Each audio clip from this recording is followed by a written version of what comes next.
சொல்றா தம்பியா. நானா பிறந்த நாள் கோயிலாம் போகாம இங்க வந்து உட்காந்துனுக்குற தம்பி நான் ஆல்ரெடி கோயில தானே தம்பி இருக்கிறேன். நானா சொல்ற தம்பி எனக்கு வந்து பாத்தனா சாமி எல்லாமே பாத்தீங்கன்னா இதுதான்டா தம்பி. நம்ம கோயிலுக்கு எதுக்காக போறோம்? மனசுல கஷ்டத்தை சொல்றதுக்கு.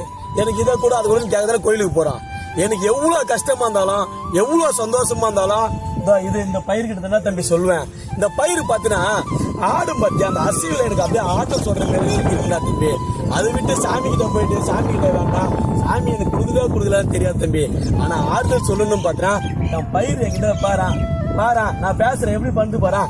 இதுதான் தம்பி எனக்கு தெய்வம். என் குலசாமி பாத்தீங்கன்னா இதுதான். இது இல்லைன்னா நான் இல்ல, நான் மட்டும் இல்ல, இந்த உலகத்துல ஒவ்வொரு உயிரும் கிடையாது. ஒவ்வொரு மனுஷனும் உயிராக இருக்காது உணவு. அந்த உணவு இதுல தானே தம்பி வருது.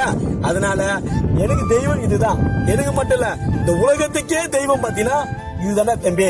அதனால எனக்கு பிறந்த நாள் வந்தாலும் எனக்கு கஷ்டமா இருந்தாலும் எதுவா இருந்தாலும் இதுக்கிட்ட தான் சொல்லியிருப்பேன்.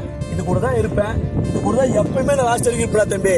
என் சாமி எல்லாமே இந்த பயிர் தானே தம்பி.